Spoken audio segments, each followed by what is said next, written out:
Welcome to this episode of Insights on Demand, a thought leadership series sponsored by InsideUp, where we talk to marketing leaders at top technology companies about what they're doing to drive growth in the current economic environment. I'm your host, Grant Bentley, and today I'm proud to be joined by Annette Reed, the Senior Director of Demand Generation for Collibra. And how are you doing today, Annette? I'm doing really well. We've got a nice sunny day outside, so that always makes me happy. Well, that's great. Fall in the Intermountain West can be very beautiful, so I'm sure you're enjoying it there. Yes. One of the things that we've found very interesting in talking to folks that are in the demand generation chair at high-flying companies like Collibra is how do you balance the long-term objectives and building pipeline with the short-term needs of your sales force to actually get revenue in the door?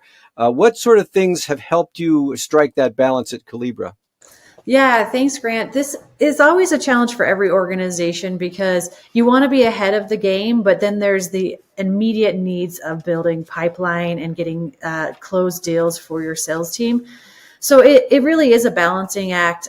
One of the priorities is making sure you have a good relationship with your sales team and to understand what their priorities are as you're building out your plan.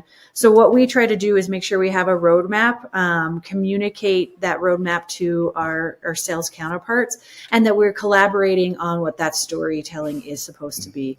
And I think one of the most important things is that, you have a strong relationship with those sales organization leads so that you can have realistic conversations, because a lot of times the work that marketing is doing today is going to lead to deals tomorrow and not the immediate activities right now. And I think that's a lot of times what sometimes leaders forget about is what is a program a marketing person is running, a webinar, an email that's being sent. That closed opportunity, that deal that's booking could be, 3 months down the road. So you really want to make sure that you're thinking about everything in the funnel. So having that good relationship and talking about the priorities allows you to do that. One of the things that we're doing at Collibra is separating out what we call our campaign efforts and then what we call our business support efforts, things that are standard everyday activities that are going to be able to support the everyday motions that a salesperson is going through. And then some of our campaigns can be a mixture of activating on immediate needs as well as long-term thought leadership challenges. So it allows for the, business as usual type of activities as well as, kind of forward thinking activities to be able to balance both things, which really are, what a salesperson needs, but a marketing organization and a brand really wants for the longevity of their organization. Of course, in all your efforts, you're looking at people, process, and technology working together to make these things happen. There's no doubt that ABM, whether it's one-to-one or one-to-many, really gets is helped along by technology these days. And what's your martech stack look like? And, what sort of things do you find, do you find that your campaigns are following the features of the technology, or are you able to make the integrations you need to make to do your customer journey work the way you want it to work and force the technology into, the paths you want it to go in? Yeah, that's really interesting. It's a funny thing is years ago I was working for an organization and, I wanted to get more in the creative side and I was kind of discouraged from pursuing that because they're like, oh, you have such an analytical brain, you're not a creative person. And then as I've continued my career in marketing, it's so amazing to see that marketing has such a balance of creativity and analytics. And so as you talk about the technology stack, marketers have to be aware of the technology that they're using. I am constantly surprised with, even at Collibra, but every organization I've been at, the more technology that we're using to bring together stories to be able to streamline those processes. I think every day I'm finding out another technology that we use to help fill in the gap ultimately to create that seamless experience on the front end On the back end, it's a lot of little widgets and tools and bringing it all together. So our technology stack, we use Marketo, Salesforce. We have Zoom Info, Demand Base, Outreach, and all of these technologies help to put a campaign in that full streamlined experience to the benefit of the user. At the end of the day, we want our audience to feel seamless from everything they're doing, from our website to our social, to our ads, and then what they're getting from our salespeople. We want that messaging to be consistent, and we want their experience with us to have that consistency so that they don't feel like they're talking to 10 different people, even though on the back end that is. I think that's what marketers can really add the value of.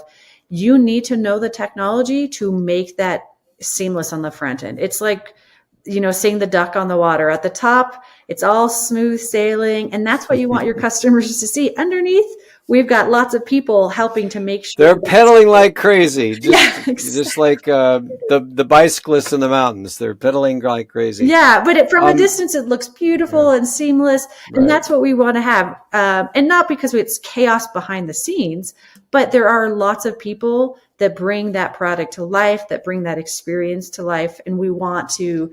We're going to utilize the technology that helps us do that, from capturing the lead and making sure that the emails they're receiving have the messaging that we want it to have, and then their interactions with salespeople are that same seamless, positive experience. Well, now, of course, it's not all daisies and rainbows. We have a CFO that walks around with a club sometimes in high-flying organizations, and return on spend is always a quarterly KPI. So when you're looking at attribution methods, to figure out how you're actually moving the needle forward, whether it be first touch or last touch or across weighted factors, are you using a particular attribution formula, or are you saying it's all influence because you have an enterprise sale? What are you doing there? Yeah, I think attribution is one of the challenges marketers have always dealt with. I think the really positive thing is, with new technology, attribution is a little easier to track. But it does get challenging, because when we think about lifecycle management, as you kind of just mentioned, you have to think about the full journey of a person. If you have a customer, for example, that is already a customer, but you're looking at what's the upsell opportunity, who gets the credit for that? Does the salesperson or the customer success person that's having regular calls, or is it the marketing team that is sending out invitations and driving people to register? Because customers, one and done is it's never there, right? They're not buying one individual product. You want to think about the long-term longevity of it. So obviously that can be really challenging. We use various methods around tracking, the original lead source, but then also sources that come and connect with what was their most recent activity that led to a call or led to an opportunity being created. We also use a lead scoring process as well. And we look at both the demographic and the behavioral scores. Are they the right person that we want to talk to, as well as what actions they took? So that really by the time they get to the salesperson, we know that they've engaged enough to say there's some interest there. It's not just a one touch, hey, let's call them up, because they're not ready for a conversation. And I think that's really valuable as well. So not just the attribution, but then when a marketer is getting involved, how are we nurturing them so that they're ready for a conversation? So attribution, I think, continues to be a tricky one, but there's a lot of ways that we can use technology. From, I know UTM tracking is one of the big ways. We have lead forms on various activities. Even the technology we use has integrations so that we can see what is happening. And when we can then say, hey, this email from the sales team was really what sparked them to take the meeting, versus maybe a promoted ad on LinkedIn that also was part of their experience as overall. Well, I'd be remiss if I didn't cover this topic of AI. And you gave me the great opening because you talked about Facebook being able to suggest things that you could reply. So, there's going to be the obvious where content creation through a generative AI is going to make it possible for folks in marketing to be more editors than writers, right? But tease out this idea of engagement, because this is interesting too. We're always talking about social media as being human to human, but some of this, you probably have a chat bot on your website right now, and it's, slightly, not that smart, but we're about to get AI that's much smarter. And how could this potentially change the way folks are interacting with companies? What's your predictions here? Yeah, I think the interesting thing with AI, and especially as a marketer, I always say, as a marketer, we know when we're being marketed to because we have a very high BS meter, right? We know, Yeah, we know when we've seen you can see it coming. Yeah. Yeah. Yeah. We're like, oh yeah, this is a BDR email that was sent as part of a sequence. They didn't write this. It just is getting sent out. Right. So I think one of the things that's interesting about AI, and that I'm optimistic of how it's going to evolve, is that it can maybe make it more personalized. But I think what we'll have to be careful with is people are going to get very skeptical very quickly that they're not talking to a human, and that will frustrate them. I think you see that a lot of times when you're on a phone call and it's going through those prompts and it's a recording. You're like, type 1 if you want English, and please put your account number in, and you're going through multiple things, and it's so frustrating, and there's a reason for it. But at the end of the day, there's so many times I'm like, give me an operator, talk to a human. And I think that's the one thing that we have to be careful about is, if the AI can solve our problems and help to make us organizations scale, that's when it's valuable. But if it's going to be a barrier, I think humans will start to really be frustrated with it. So I'm interested in how it works. I think I've seen lots of things with ChatGPT where it's like, oh, if you could hack it to make it more conversational, and it gives you different prompts to say, hey, if you want this, here's all the things you need to input into the system to get it to create this more human like version. But as a data person, I think the more we feed it, the more the machine learns and gets better. So I'm optimistic about how we could use it, but I'm also cautious in the sense that you don't want to just be editing it. It needs to have a human touch to it, because AI still has a lot of those bugs, right? And you'll see the little things that make you notice, hey, this is not a human.